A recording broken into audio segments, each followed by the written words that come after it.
સહાયતા સાહેબ, અહીંયા 1164 ફ્લેટ આવેલા છે ને આપ તેના કાર્યકારી અધ્યક્ષ છો. એવું જાણવા મળ્યું છે કે હમણાં જ ગુજરાત હાઉસિંગ બોર્ડ દ્વારા આજે 68 જેટલી દુકાનો બનેલી છે એની જાહેરાત આપવામાં આવી છે વેચાણ માટેની. આ બાબતે તમારું શું કહેવું છે? અત્યંત વેદના સાથે જણાવવું પડે છે કે માનનીય શ્રી કલેક્ટર સાહેબનો હુકમ ઓર્ડર હોવા છતાં એમને શરતી જમીન સોંપણી કરેલ અને ફક્ત ને ફક્ત રહેણાંક માટે જમીન બનાવવા માટેની પરમિશન આપેલ અને પૂર્વ મંજૂરી વગર કાંઈ પણ કરવાની ના પાડેલ હોવા છતાં ગુજરાત હાઉસિંગ બોર્ડ દ્વારા આ જધન્ય અપરાધ કરવામાં આવેલ છે અને અમારા પૈસાથી આ દુકાનો બનાવવામાં આવેલ છે. દુઃખની બાબત તો એ છે છતાં એ લોકો અને 2019ની સાલમાં પણ તેઓ એક આવો પ્રયત્ન કરી ચૂક્યા છે અને નિષ્ફળ ગયેલ છે. હાલમાં 17/8/2018 સિવિલ એપ્લિકેશન કેસ હાઈકોર્ટમાં મેં દાખલ કર્યો છે, જે કોર્ટમાં હોવા છતાં આ લોકો એના પર અવગણના કરી રહ્યા છે, જે ખૂબ જ દુઃખદ બાબત છે. તો આ પૈસા કોના ખર્ચા છે દુકાનો બનાવવામાં? 1164 ફ્લેટ ધારકોના છે, જે નીચી આવકવાળા, મધ્યમ આવકવાળા અને મધ્યમ જૂથના લોકોના છે. તમે કેવી રીતે કહી શકો કે આ પૈસા તમારા છે?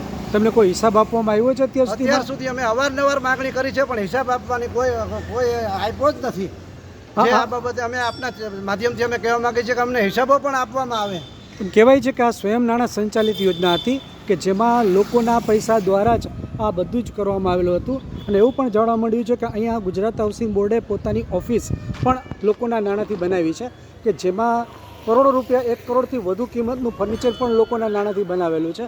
તો ત્યારે આ હાઉસિંગ બોર્ડના જે રહેવાસીઓ છે કે જેના હિતમાં દુકાનો બનાવવાની વાત કરી અને બહારની બાજુએ આ સીડી પણ કરી નાખી, જે અંદરની બાજુ કરવાની હતી.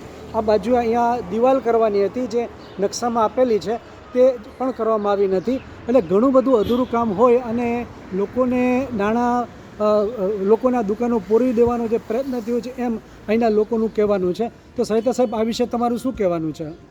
એ ખૂબ જ તાત્કાલિક આ હરાજી બંધ રાખવામાં આવે અને અમને ન્યાય મળે એવું અમે આપના ટીવી ચેનલ માધ્યમથી અમે લોકો આપને સૌને વિનંતી કરી છે. અને અત્યાર સુધી અમોએ શ્રી કલેક્ટરશ્રીથી લઈ અને હાઉસિંગ બોર્ડના તમામ અધિકારીઓ, રાષ્ટ્રપતિ, વડાપ્રધાન, તમામ જગ્યાએ હ્યુમન રાઇટ કમિશન તમામ જગ્યાએ રજૂઆતો કરેલી છે. પણ એક દુઃખદ બાબત છે કે હજી સુધી અમને એ બાબતે કોઈ જ સહયોગ મળેલ નથી.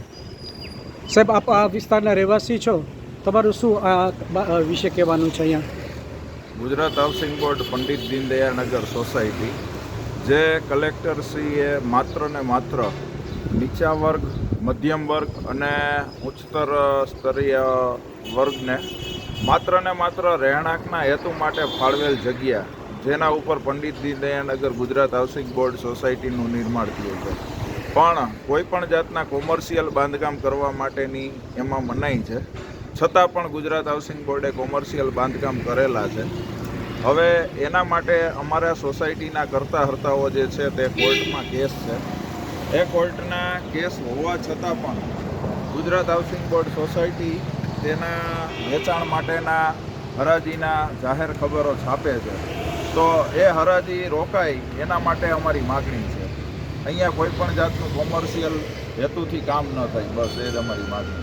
તમે આ બાંધકામ થયું તેનાથી લાગે છે કે તમારી જે એફએસઆઈ હતી એની અંદર કાંઈ ફેરફાર થયા હોય એવું સમજવા મળ્યું છે? તમે લોકો જે કહો છો એના પરથી કે એફએસઆઈ મહત્તમ 3 વાપરી શકાય, પણ 4 જેટલી કે 4થી વધુ એફએસઆઈ વાપરાયેલી છે.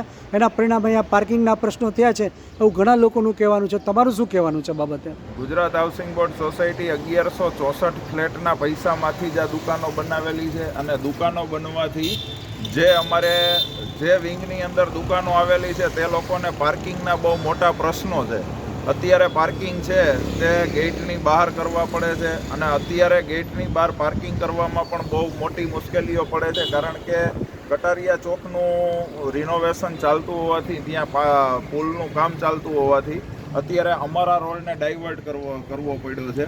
તો અમારા રોડ ઉપર પાર્કિંગ પણ નથી થઈ શકે. તમને લાગે છે કે અહીંયા 68 દુકાનો જેટલું આ પાર્કિંગ છે અને જો અહીંયા દિવાલ બનાવી દેવામાં આવે એટલે રૂડાના જે નકશા મુજબ જો કોર્ટ હુકમ કરે તો આ દુકાન લેનારની શું અવદશા થાય, તમે એના વિશે કંઈક કહી શકો?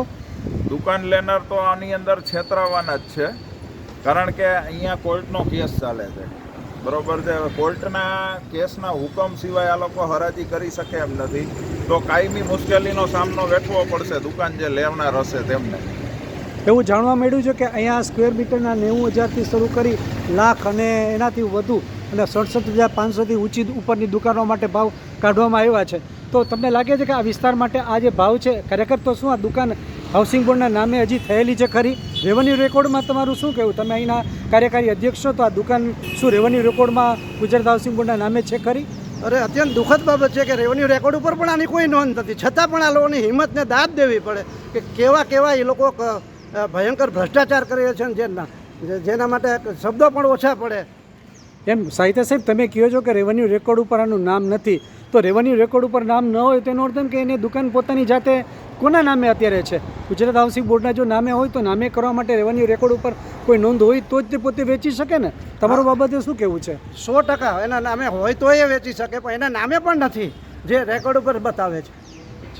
તો આપ શું કહેવા માગો છો? આ માધ્યમ ટીવી ચેનલના માધ્યમથી લોકો સુધી શું માહિતી પહોંચાડવા માગો છો? અમારા સૌની માગણી છે કે આ હરાજી તાત્કાલિક અટકાવવામાં આવે, લાગતાને અમે વિનંતી કરીએ છીએ.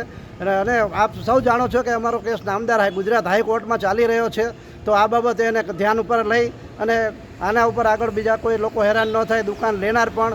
અને અમે લોકો જે અમારામાં જે કલેક્ટરશ્રીની શરતી મંજૂરી આપેલ કે ભાઈ રહેણાંક માટેની જ આપેલ, છતાં પણ આ લોકોએ આવો જજની અપરાધ કર્યો છે, જે વહેલી તકે અમને ન્યાય મળે એવી અમારી સૌની લાગણી અને માગણી છે.